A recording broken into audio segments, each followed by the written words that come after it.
All right, so now we're starting the event. My name is Tolu Adeyemo. I'm a senior program manager at Code for Africa. Code for Africa is a non-profit organization that pioneers open data, data journalism, and civic technology in Africa. I am an African woman from Nigeria. I am light-skinned, and my hair is short, and I'm wearing a white shirt. It's my pleasure to moderate today's discussion, which is brought to you by Civic Tech Innovation Network and the International Civil Society Center. Thank you for joining us from all across the globe for today's dialogue titled Making Data Accessible, the Role of Government and Civil Society Partnerships in Building Open and Comprehensible Data Sources. Yeah, so now that we have properly welcomed you, I see some people are dropping messages. Yeah, welcome.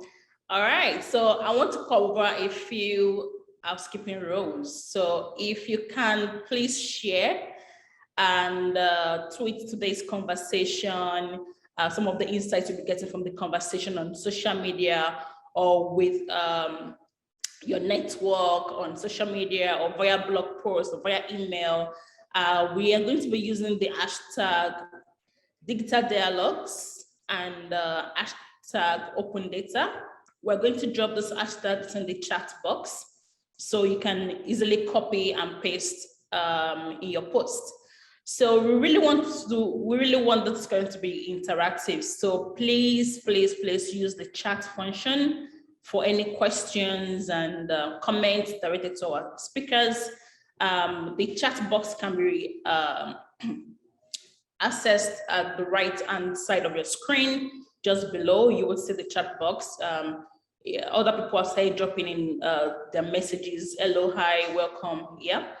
Okay. Also, just to note that there will be live human-generated closed captions in the Zoom meeting, which can also be accessed via stream text to increase accessibility. The link will be in the chat. So Ryan was going to drop that link in the chat. Also, please note, we would really want you to please stay on mute with your camera switched off while our speakers are presenting. We also recommend that you use the hide non-video participant function, so only active speakers are visible on your screen. If you need help on how to use the hide non-video participant function, Ryan will be dropping the instructions in the chat box. Yeah, cool. Yeah, so without further ado, let's welcome our valued speakers. It is my pleasure to introduce you to Shikha Shrestha, who is the head of programs, inclusive governance at Voluntary Services Overseas Nepal. Shikha has professional experiences centered on gender equality and social inclusion promotion, strengthening social accountability and good governance. Also, we have with us today Adenike Aloba. Adenike is Data Fight's program director, and she has extensive knowledge and experience in media development, people management, process and project management, as well as strategic communication. Also, join me as we welcome Zukiswa Kota, who is currently the South Africa Program Head at the Public Service Accountability Monitor, which works in 6 African countries, including South Africa, Zimbabwe, Tanzania, Zambia, Mozambique, and Malawi. Last but not the least, we have Theo Chiviro. Theo is a governance expert with experience supporting and engaging government, multilateral institutions, private sector, civil society to develop and implement reforms. So yeah, so thank you all for joining the discussion. Just to also mention that this dialogue is being supported by quite some people who joined us by in the background. One of them might be visible in the chat box, and that will be Ryan. So Ryan will help with bridging between what's happening in the chat and the panel. I would also be helping to coordinate some of the discussion. We will make sure that any questions and comments that you have are passed to the speakers. So please, therefore, we encourage you to please use the Zoom chat function. Okay, so now, as I said, this dialogue is intended to discuss the role of partnership between government and civil society in building open and comprehensible data. So to kick off this discussion, our speakers will share insight into their work, projects, and then share experience, some of their experiences leveraging partnerships with governments and other civil society stakeholders. So I think I would like to start with Chika. Chika, would you mind sharing your presentation now? Okay, thank you, Ryan. Can you help? Namaste, I'm Shikha Shrestha, representing VSO and LNOV consortium in Nepal. I'm a South Asian woman wearing red blouse and off-white sari. It's more like an ethnic dress in South Asia. Today, I'll be sharing our experience of CSO consortium engaging very closely with the government in strengthening the citizen-generated data. Next slide, please. If we talk about Leave No One Behind consortium, it's the consortium of the INGOs and the NGOs like NGO Federation, Youth Advocacy Nepal, Beyond Beijing Committee. It envisioned to strengthen the capacity of civil society organizations so that they can strengthen the voice and the agency of the marginalized community so that they can themselves make the duty bearers accountable. We use multi-stakeholder dialogue platforms and also generate the inclusive data that is further used as for the evidence-based advocacy to strengthen our vision of leaving no one behind. We are working very closely with the state institutions like National Planning Commission, Central Bureau of Statistics, and National Human Rights Commission. Next slide, please. In terms of the citizen-generated data, as the name indicates, is the data generated by the citizens. And this is the strong mechanism for empowering the citizens so that they can use these data as the evidence for advocating for claiming their rights and also making duty bearers accountable so that the voices of people are being used in the policy and the planning. And this process is supported by the non-state actors as well as the government. Next slide, please. In terms of Nepal, we are using the community scorecard as a key process of citizen or the community-led monitoring process. We mobilize the people and the communities together and also have the interface dialogue with the duty bearers. It provides a platform, especially the marginalized ones, to have the dialogue with the duty bearers and also share these findings at the different platforms and use that platform for providing the policy recommendation. That's definitely the area for amplifying their voices that has been unheard earlier. Next slide, please. If we see the most of the community scorecard data, we have found that the right holders were relatively high optimistic about the future than the duty bearers. It clearly indicates that people have much more higher expectation than the reality that has been seen by the duty bearers. On the other hand, if we see the present condition, especially the duty bearers claim that they are doing more, but that is not the case by the right holders. So there is also the mismatch between the expectation and the reality in the community and from the duty bearer side. So this is a very good tool for managing the expectation and also raising the voices so that duty bearers can hear the concerns of the people and also use those concerns for their planning and policy implementation processes. Next slide, please. We have seen much more challenges, yes, especially of addressing the issues of underlying systemic discrimination and unequal power relations. Yes, we have brought people, especially the marginalized, together with the platform of the government. But we have found that due to the hidden unequal power relationship, these people are not able to raise their voices more strongly. So we have to do much more efforts on there. There are also not standard mechanism of generating citizen-led data that creates much more skepticism and not accepting this data as and much more concerns on the quality of the data. We all know that citizen generated data has a huge meaning, and it can create a lots of the impact on bringing the voices on the same platform promoting the equality, but the investment in this area is very low. Next slide, please. In terms of working together with the government, we have been working very closely with the government from the initial phase of sensitizing the government on the relevance of the citizen-led data, its importance on strengthening the government's accountability and the responsiveness and its effectiveness. And we have reached to the stage of engaging the government in this process. However, we still need to make efforts of owning this process by the government so that they would provide much more efforts on institutionalizing this process of citizen generating data to use as a key tool for the planning and the policy procedures. We also need to strengthen a lot, work a lot on strengthening the data quality. And as I said earlier, address the barrier of systemic inequality, as we all know that there are so much of the inequality that has not been explored much.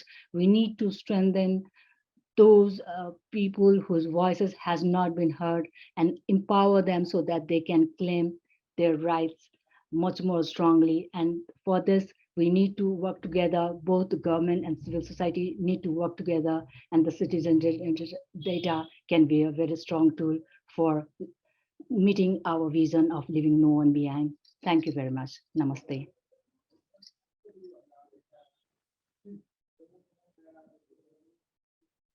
Thank you for the presentation, Shika.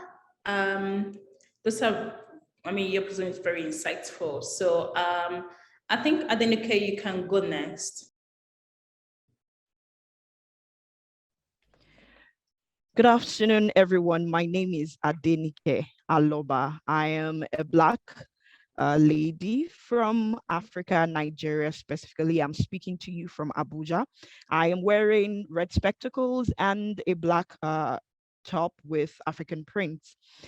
This afternoon, I'll be talking to you about, the data landscape in Nigeria and the work that my organization has been doing around data accessibility and collaboration, both with the demand side of accountability and the supply side of accountability. Now, the data landscape in Nigeria, the best way to describe it is a terrain that is rough. There are a few bumps, some wide gullies around data accessibility in Nigeria. One of the biggest challenges to data access is really the fact that both the collection of data and the storage of data is still largely analog. A good example of that is that the registration of births and deaths and things like done manually. So when you get to the hospital, when you have a baby, they open a big register, oftentimes looking tattered, and they write those out. You get your birth certificate manually, they hand you a paper. Data around immunization is also manual. I explain all this to let us know that largely data collection and data storage is still analog, and clearly just bridging that gap alone is problematic and makes the landscape really a rough terrain. On the other hand, analysis and interpretation of data, especially for national decision making, is still also largely lacking. There's clearly a lot of work that still needs to be done in the basic understanding of the collection, storing, and the use of data across the country.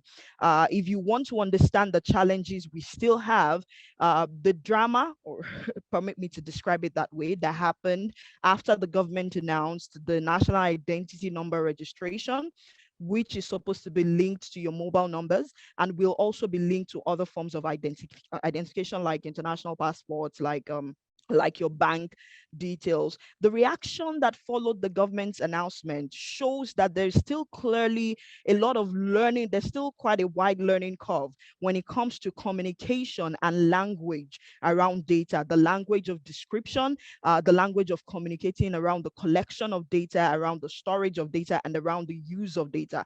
And this learning curve is not just for the people, but it's also for the supply side, the government. How do you communicate this to the people and how the people will receive it? So the fact that this is where we are as a country shows that there's still so much work to be done. There are conversations emerging now around the use of data and data safety and data protection. However, those conversations are always, permit me to say, landlocked because of the very significant distrust between government and the people. When it comes to accountability data, which is where my organization really sits, the truth is getting data in Nigeria, really, especially accountability data, is like pulling teeth, is literally like pulling teeth from government. Nigeria joined Open Government Partnership in 2016, but until 2018, it was difficult to get any kind of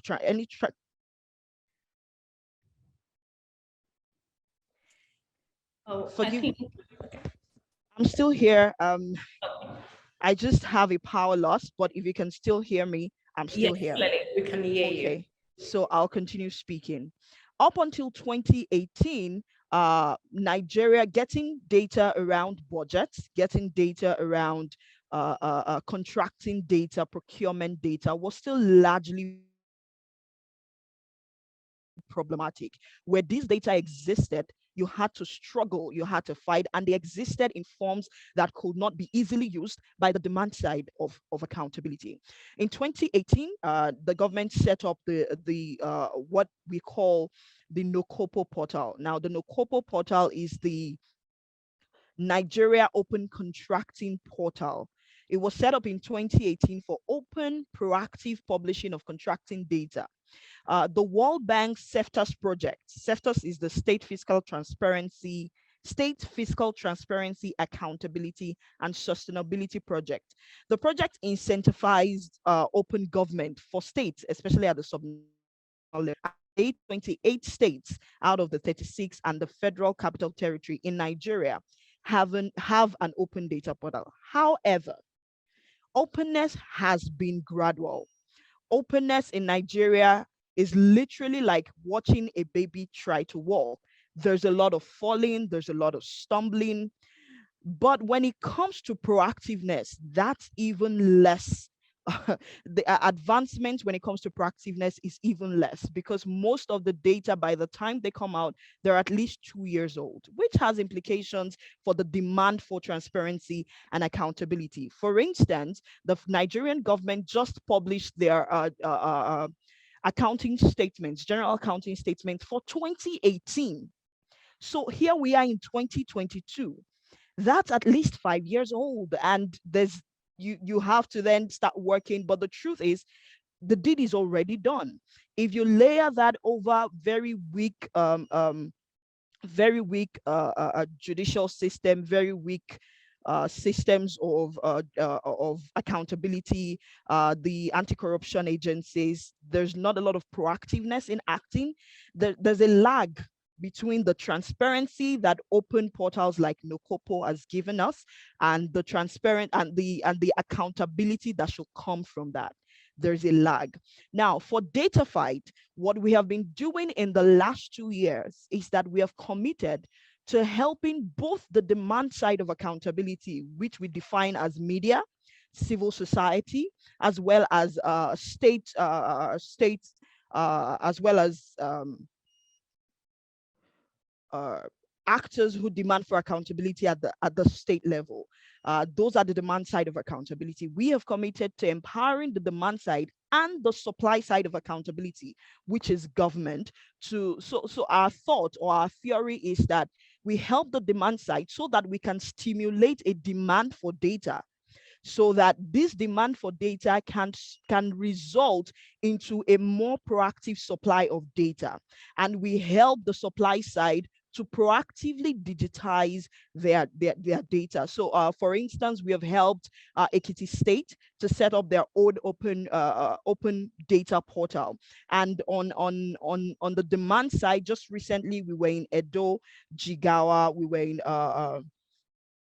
Edo, Jigawa, and Benin, just helping demand side actors, media, civil society, and change agents in those states, helping them to make a demand on this data. And making a demand on the data involves understanding, just what data is, how to interpret data, how to question data, how to analyze, and then move forward to demanding accountability from this data. In reality, we found in one instance in Ebonyi State, a project that had been abandoned for over a year. The government was forced to detail workers back to that project after a training for media and civil society in that state. So we helped them to interrogate that data and to demand accountability. And there was almost immediate response. So it kind of serves the theory that if you stimulate demand, then supply side would also kind of be forced to ask. This has been the nature of our work. In terms of collaboration, to be fair and to be frank, it's a little bit of here and there with Nigerian government. This is a government that is quite opposed, especially at the central level and even more so at the state level. Questions being asked. I'm sure most of us have seen Nigeria's position on the Press Freedom Index, and that kind of gives you a sense of the state of press freedom and the state of freedom of expression in the country. Sorry, my light is back so you can see me again. And the state of, yes, freedom of expression in the country. It gives you a sense of just the nature of that collaboration. So sometimes it's a dance forward and a dance back.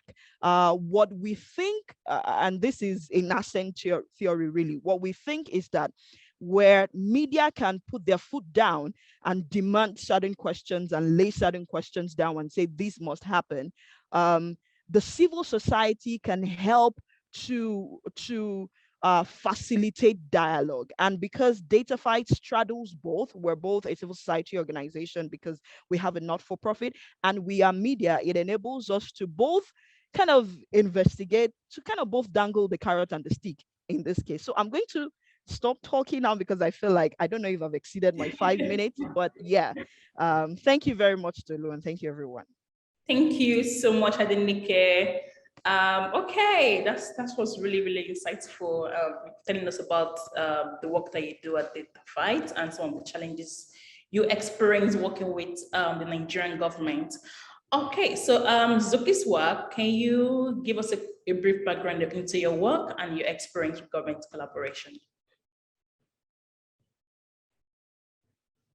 Great.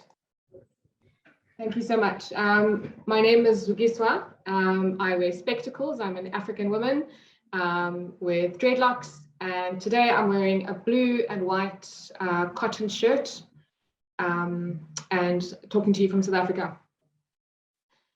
I will specifically, our organization, the Public Service Accountability Monitor, works in various contexts, but one of the countries and the country that I primarily focus on in South Africa. And to give a very brief background, I'll focus on budget data, primarily because, and interesting to hear there's similarities with Nigeria, the public data terrain is very varied, very diverse in South Africa. So I think it'll be helpful to focus on one particular area, which is fiscal transparency and budget data. I'll actually time myself. So access to budget data and transparency is relatively high in South Africa. In 2019, by example, the country scored 87 out of 100 in the Open Budget Survey. Many on the call will have knowledge of what the Open Budget Survey is, but just an indication, a transparency score of 61 and above out of 100 indicates that a country is likely to be publishing enough or sufficient material or budget documents to support informed public debate around the budget, around public finances. So in the OBS, the global average in that year, in 2019, was only 45 out of 100. And so the indication there is that essentially 75% of the countries that were surveyed, and I think in that year 115 or 117 countries were surveyed, 75% of them scored insufficient levels of budget, transparency or fiscal transparency. And as I've mentioned, South Africa, or I didn't mention, but South Africa scored 87 out of 100. So that gives you an idea of the level of national budget data transparency. But having said that, it's important then to flag the difference in transparency and access to data, but also the level of public participation in relation to the budget process.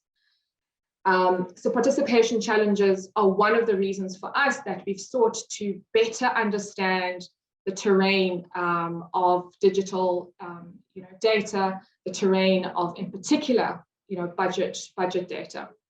And so we've partnered with government and other civil society partners to kind of have a closer look at this and to influence the context.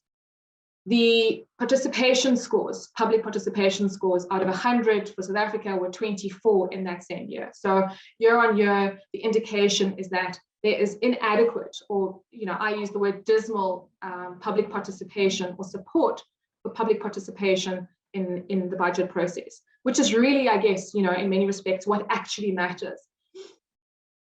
So we have found that the Open Budget Survey, as in combination with our historical work in the space, has really helped us not only to evaluate government's performance, but also to identify opportunities to support and to collaborate with government partners and government entities on the key issues identified.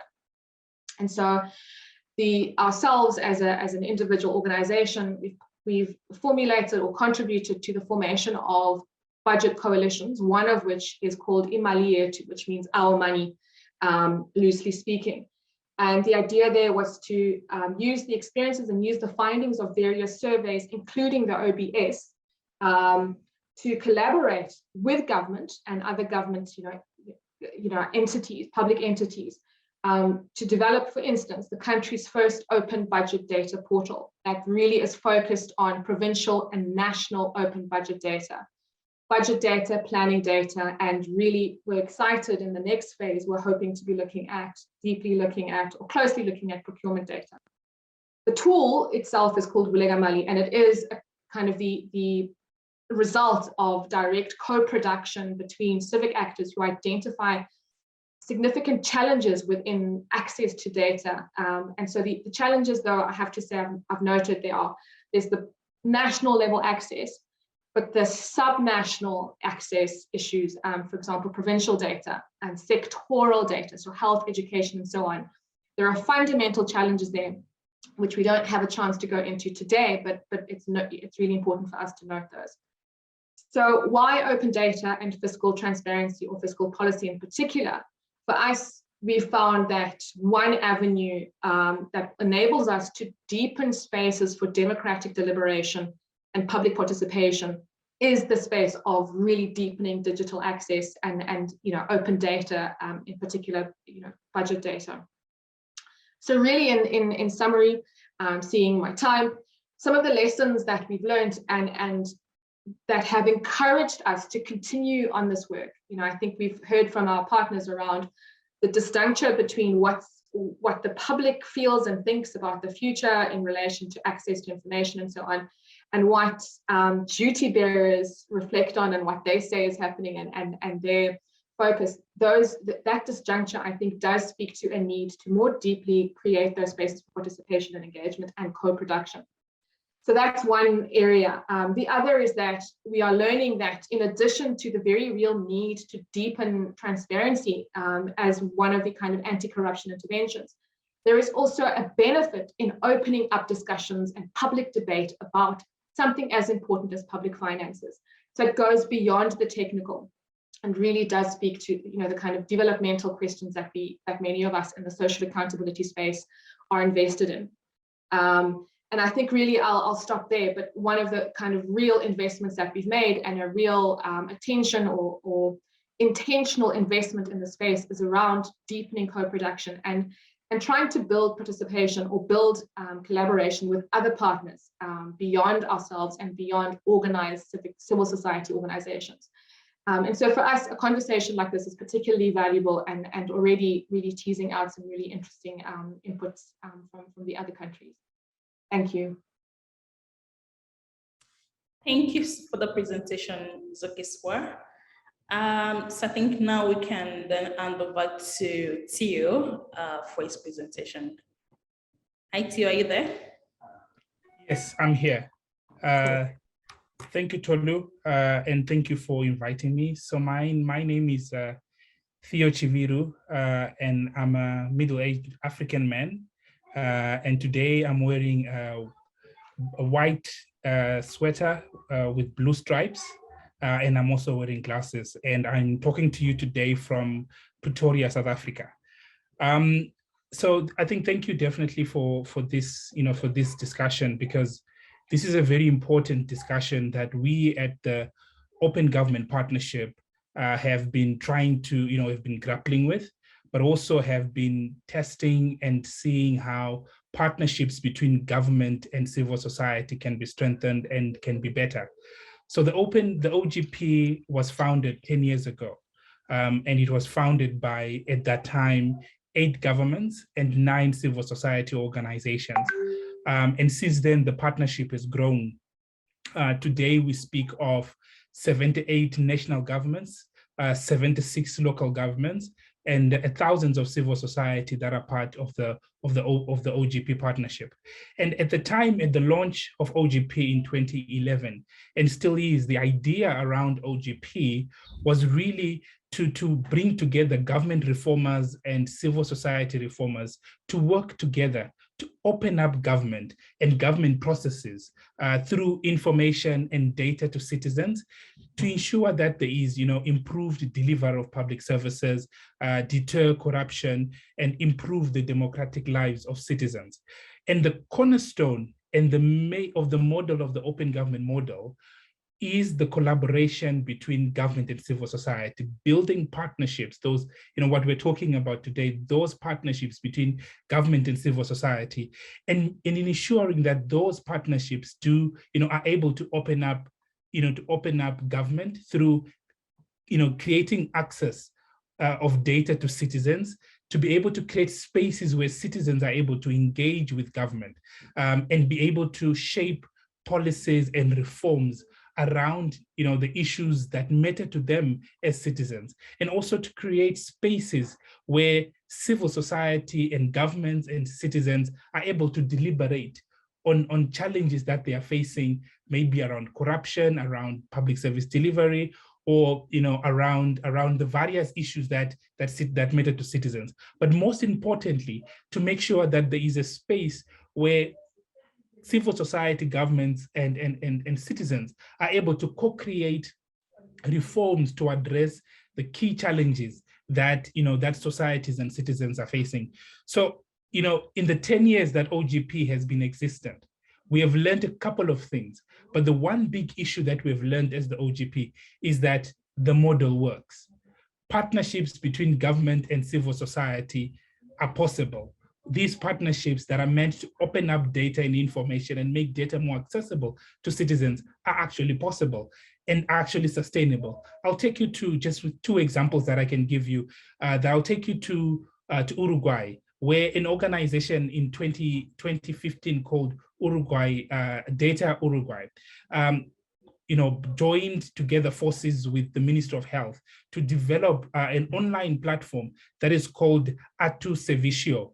And the main objective for that platform was to provide access, easy readable information to citizens around healthcare providers, so that citizens are able to choose the best healthcare service provider that works for them and their families. What this, Atu Servicio did for citizens is that it empowers citizens to be able to choose and to know that for my family, this is the perfect healthcare provider that can help. And this empowers citizens to take healthcare into their own hands. Another example that I can share is I'll take you to Liberia, where, and some of you might already know that, land was a big issue in Liberia that has caused a number of civil wars in Liberia. And with Liberia joining the OGP, an organization in Monrovia called the Sustainable Development Institution joined forces with the Ministry of Energy and Mines and Internal Affairs to produce an online platform to disclose and to share information around land ownership through digitalized maps. What this information did is that it empowers citizens and the communities to push back on mining companies that were wanting to take their land. It also helped to settle the long-standing land dispute issues that local communities were having with the mining companies. So these two examples and many others, and I think Zuki spoke about Voleka Mali, these examples and many others do prove that partnership between government and citizens to disclose information and to share information with citizens do actually work.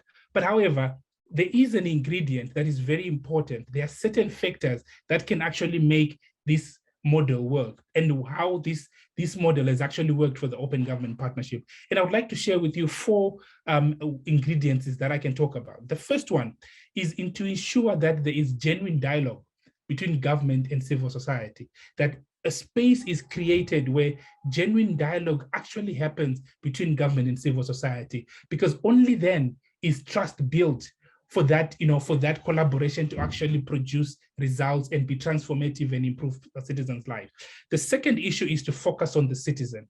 When you focus on the citizen, the first thing it does is that it creates a demand for the data, because civil society alone cannot ask for accountability from citizens, but only the citizens are able to push for accountability together with civil society. So focusing on the citizen also empowers to shift the power dynamics between the citizens and those in power. And only then can we get developmental issues be transformative, but also create demand for the use of that data. Because what we're seeing, I think in the last year, we've been having some very interesting conversations with some think tanks in the region around the use of data.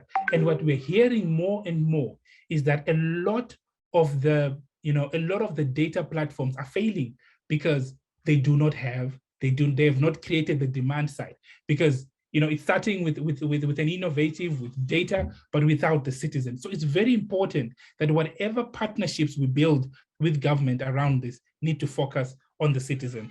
The third is very important, which is very connected to the second one, is we need to start with the problem. When you start with the problem, you start with the citizens. It ensures that the problem is addressing a local issue that citizens that care about. And also governments begin to listen when civil society come with a solution to a challenge that governments are facing in terms of addressing some of the needs of the citizen. And the fourth and very important one is that what we're hearing more and more from governments is that they want to build partnerships with civil society, where civil society brings innovations, new ways of doing things. And I think this is something that, these 4 points that I've raised, I think are very important for the sustainability and success of partnerships between government and civil society around making data more accessible. So in closing, I realize that I'm at time, but in closing, I have to say that the data revolution theory of change that we all had as data advocates 10 years ago, which focused on the thinking that the mere disclosure and sharing of information, to citizens will actually improve developmental indicators, ensure that governments are held more accountable, is now outdated. And I think we all agree that more and more we have realized that the mere disclosure of data is not what will transform people's lives or change or improve things. And I think as we build these partnerships with government, there are a couple of things that we need to be very careful about. Number one, we need to carefully think about the quality of the data. And I think someone spoke about it. The quality of the data is very important. But most importantly, who might use the data, and in what way will these people use the data? And far most important, to what end? And only then will actually ensure that these partnerships actually transform people's lives. Thank you. That was awesome. Thank you so much, Theo. And thank you for sharing the measures that you've taken to ensure successful collaboration with government within your country. So quickly, I would want us to come back to some of the challenges or issues that were highlighted during the presentation. So let's discuss. Some point that stood out was around data governance, transparency. So technology has made data cheaper and easy to conduct, and it's easy to conduct and conduct public research. While competition among journals have driven some researchers to prioritize visibility over integrity. So as civic organization, I think it's critical to ensure that data shared to the public is credible. So I would like to ask, are there systems that you put in place, maybe within your organization, to ensure that research or data collection systems are conducted and they meet scientific merits, so that to ensure that the study is of sound design and methodology? I'm going to open the floor to any of the speakers to maybe share some insight on this. So Theo, would you like to share some insights on how you ensure that data that's been shared to public is credible? Yes, I mean, it's always a very tricky one, because I think, and I did speak about the quality and the quality of the data is really important. And I think as the OGP, we actually work with partners that ensure that, before data is put out there is the verification of the data. But I think I'll go back to what I said. I think especially, when we talk about this partnership between government and civil society, one key area, especially when you look at, for example, governance data around fiscal data, around, or contracting data or beneficial ownership data, the only way that we can make sure that this data is credible and is in the quality of the data is when we open it up to the citizen, because citizens are the ones that experience and know how they're being affected by some of the reforms that governments are putting in place. So firstly, we need to put in place systems as organizations to make sure that whatever data we put out there, it is good, it is the right data, and the quality of the data is quite high.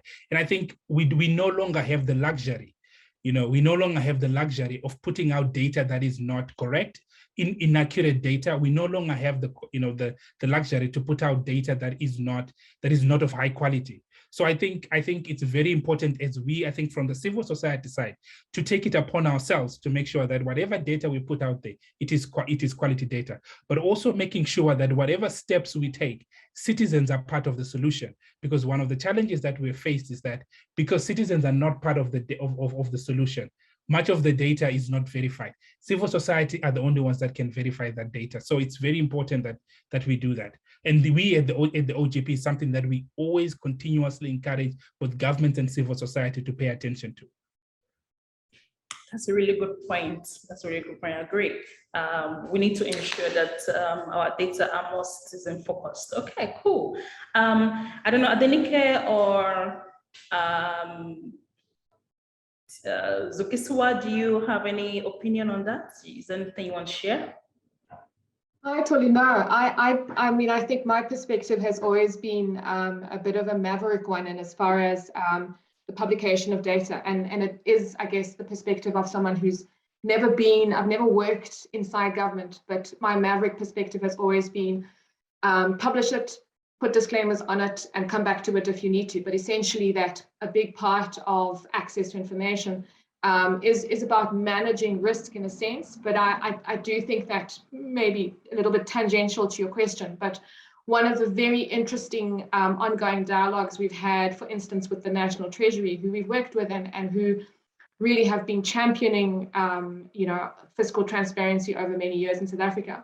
One of the really interesting ongoing dialogues has been about changing the paradigm about what should be and can be publicly profiled and published information.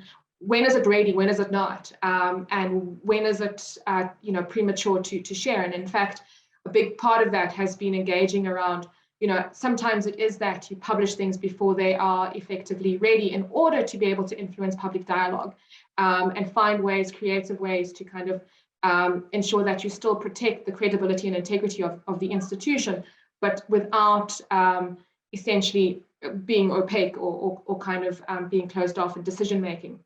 So that's been fascinating for me as an outsider. And I would say that over a certain period of time, there has been some shifts in certainly in individual administrative staff's perspectives on that. And that's been fascinating to see. But that's very much at the individual level, I have to say. Okay, so just a follow-up question, Zukiswa. So you have mentioned some of the measures that work for you, for your organization, working in South Africa. Just curious, like if you can make a comment on data accessibility across some of the other countries where you work. So your organization work in Zimbabwe, Tanzania, Mozambique, Malawi. Does the same measure work across those countries? Yeah, I mean, the very quick and almost glib answer to your question is that across our colleagues who work in those contexts, I think my job is easiest in as far as access to information is, but also in as far as supportive legislation.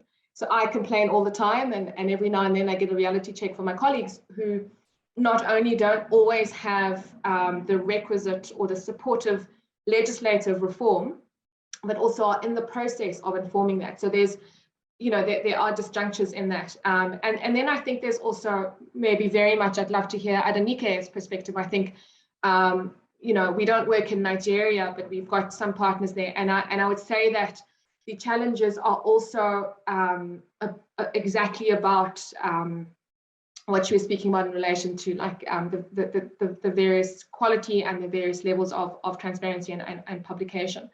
I do think, though, having said that, there are many areas, and one of them is fiscal transparency, in which I would say Nigeria is ahead. For example, in the context of procurement, I think we have a lot to learn in our context from Nigeria in kind of open contracting and open procurement reform. I don't know that's necessarily as strongly supported in the legislative context, but maybe Adenike can really go in depth on that. Thanks, Tolu. Yeah. So Adenike, would you like to react? Yes, thank you very much, Zukiswa. So indeed, when it comes to procurement and contracting data, there is significant openness. Like I had said in my presentation, there's significant openness. The problem, the significant transparency, is one, the proactiveness of that transparency, because where the data is coming 2 years after the work had been done, 3 years post the work, it makes accountability a little harder. Now, the challenge with us is where there is that demand for accountability. And I did note that Theo was talking about, engaging the citizens. And I think that I've always been of the opinion that in terms of engagement of citizens, the media is critical. They have the platform to reach the most people at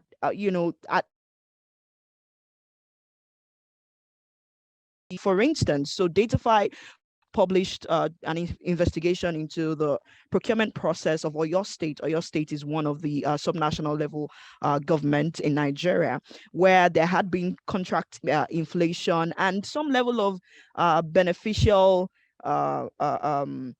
beneficial ownership drama at work in that now. Oftentimes where you find Nigerians, and now I'm speaking as a Nigerian who is the people who are supposed to be engaged in this process. So the story has been published. Some people have done the work of actually taking contracting data and using it, but nothing has happened. No arrests, not even conversation. Of course, the media conversations are happening, people are talking about it, but that fatigue, I think I think I want to hear Theo's thoughts on Nigeria's place in the OGP, because I think that for us, there's such a gap between accountability and the transparency that we're now seeing. There's still quite a significant gap. And so oftentimes the media does the work, the people are enraged, but because the people can't arrest, the people can't question, there are institutions that are supposed to do that. Where those institutions don't do their work, I mean, I would say, if anything, in terms of just thinking around the subject, I think the value chain of the demand for accountability needs to be expanded to include those who are supposed to act, to include anti-corruption agencies, to include the judiciary, to say this is what is supposed to happen. But for me, I've been saying this in every room I've been in recent times, and it's that the question I've been asking, especially because of the peculiarity of Nigeria, it's that what happens? What will impact look like for us if status quo remains the same? Of course, the goal of most of our work is that status quo does not remain the same, is that there's some change on the level of government where there's actual accountability. But when status quo remains the same, what would the impact look like? And for me, that drives me right back to citizen engagement, where the citizens may not be able to arrest anyone, they may not be able to prosecute anyone, but they do have a power that comes around once in 4 years, and that's their voting power. So I think that if the data that is available is used well enough, is told in a way that people can identify with, and there's conversation around it, I will think that impact could then be empowering the citizens to use the power they do have to say, oh, you messed up in this way, and we're not going to return you back to that office. I think I'll just stop it there. Yeah. Yeah. So I think what you're saying in essence is holding our government more accountable. Yeah, absolutely. So we are running a little bit late. Just to sort of ask the audience, if you could just give us less than 10 minutes to round up the call and for question and answers, okay? So Shika, I still have a question for you, but then I see that we have some questions and comments in the chat box. So I'll just quickly go through them and I'll come back to you, Shika. So there's a question here from, okay, so let me just, okay, there was one from Astrid, GMF, and she said, dear Theo, very interesting. Do you also know what options are available for non-citizens, migrants, or refugees to build or participate in the trust space? Theo, can you quickly respond to that maybe in a minute? Yeah. Thank you. Do you mind if she speaks? Because I need to understand, is it within the OGP space, or generally to participate in policy and reforms? It might be important for that clarity. Okay, so I think we can give the mic to Astrid. Astrid, if you don't mind, you can unmute and speak. So you can give us more context on your question.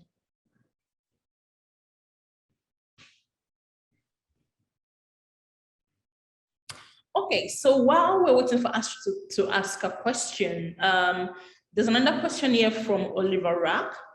And he said, how do you cope with bilingual vocabulary, French or English within AU? And there's a follow-up question that says, is there a core vocabulary for metadata?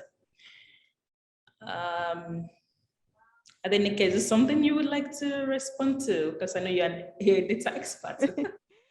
So I think that's a very interesting question. Very interesting question. And at the risk of sounding sounding like there's a handle on something that there's no handle on. The truth is, because in the case of Nigeria, because there's still so much struggle crossing over to the digital element, just taking ourselves from analog to digital. The conversation on language, especially of metadata, is not happening at any level that you can call it a constructive conversation.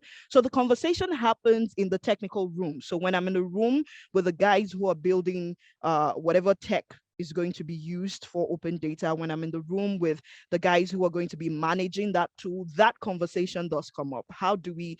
What do we do about metadata? But in rooms like, permit me to say, like this, where the conversation around data accessibility is happening, there is very little attention paid to the language of the metadata, which actually has very significant impact on accessibility. So I think that's the response I can give to that. Perhaps someone else can speak to bilingual challenges with the AU. Yeah. Okay. Does anybody want to reflect on that and share some insights? Yeah, I think from my end on the French and English, and I think, we as the OGP, being an organization, for example, in Africa, where 16 members are OGP are both English and French.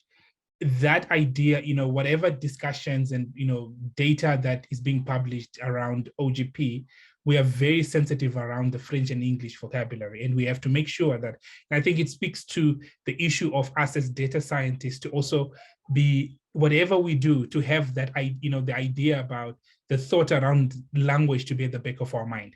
The challenge that we have is that when we develop data systems and tools, language is the last thing we think about, because it is at the time of interfacing with the citizen that we begin to think about, oh, okay, we need to think about data, we need to think about language. But if we, at the beginning of projects, at the beginning of processes, we already begin to think about language, because if we're talking about localizing information, we're talking about ensuring that the local communities are engaging with the data. Language has to be at the beginning. So just to say that we at the OGP, we make sure that when we engage with, not only with the African Union, with the African Development Bank, with institutions like UNECA, language is very important to us. And we make sure that whatever space we create, there is both English and French. Thank you for your input. Okay, so I have another question from the application. So it says, the reality is that citizens require basic data literacy and they require access to connectivity or infrastructure to even get their hands on data. So I'm going to direct this question to Shika, because your organization work with volunteers, right? So how have you been able to tackle access and access to education to ensure that there is active citizenry is being realized to bridge digital divide?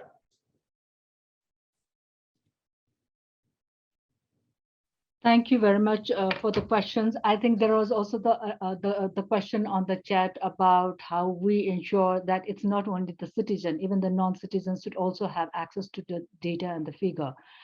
So in that case, what is required is, generally, if we are about to break the skepticism of credibility of the data, mostly in terms of the South Asia, we use the tool that has even been accepted by the government. So there are different social accountability tools.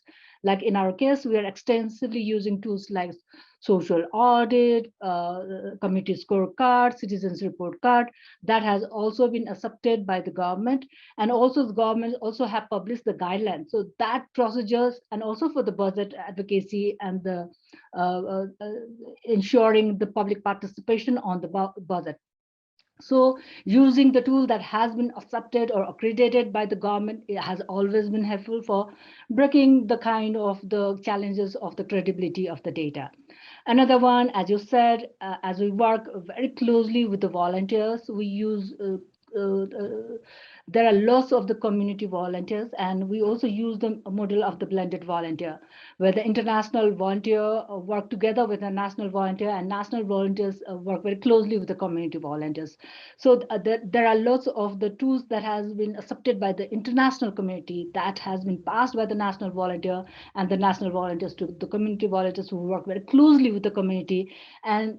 And if we are talking about the public participation, and especially the one, as Santosh also raised, about the point of the intersectionality, if we're about to ensure the real participation, then we also need to sensitize the community, especially the people who do not care about those data and the access. So in that case, community volunteer engagement has going to the door to door, going to the platforms where these communities, both being the citizen and non-citizens, going there has always been helpful. So it's and as I also said in my presentation, we need to break the barriers of the unequal power relationship. We also need to empower these people or strengthen voices of these people, because they do not want to talk, they do not know how to talk. So it's also the role that has been played very strongly by our community volunteer, by inspiring them, by helping them, and also by consolidating their voices as the network and the initiatives. Like there are lots of the youth network that our youth volunteers has raised. So strengthening, consolidating, and amplifying their voices as a network through the engagement of our blended volunteering model has been very much helpful, so that those voices are heard much more systematically. Hope I answered your question, Tulu. Yes, thank you so much, Chika. Thank you very much. We have 3 minutes left. I'm sorry to having to cut this conversation here. I mean, there's a lot of things we need to unpack. However, I think the good news is that the digital dialogue series will continue in June. So I would like to use the opportunity to invite the participants to join the next dialogue, which is titled Improving the Access of People with Disabilities to the Internet. This will take place on Thursday, June 2nd at 4 p.m. South African time, and it will be hosted by Barb Iverson. So just to give a quick summary of our discussion, we have talked about some of the challenges that civil society organizations face when collaborating with government, and we've been able to get some insight into what has worked for some organizations. So I think what Adenike highlighted initially was that there was a lot of learning curve that needs to be done by government, especially in Nigeria, regarding language on data. Accountability data is still a difficult terrain in most developing countries, right? So I believe that if we stimulate demand side, supply side to provide necessary data, so we all need to work together to facilitate dialogue and change in our society. So I think all the speakers were able to echo this and say that we need to encourage dialogue with government. We need to involve them. We need to involve the citizens. For a final remark, I just want to say a very big thank you to all our speakers. Thank you for your time. Thank you for such a great discussion, and also to the organizers of this dialogue, and of course to all our attendees. Thank you for your time. I hope you were able to get some insights from the discussion. Thank you for spending your afternoon and evening with us. Thank you. So if you have more questions, you can still drop them on the chat, and the speakers are also looking at the chat and they can respond to you.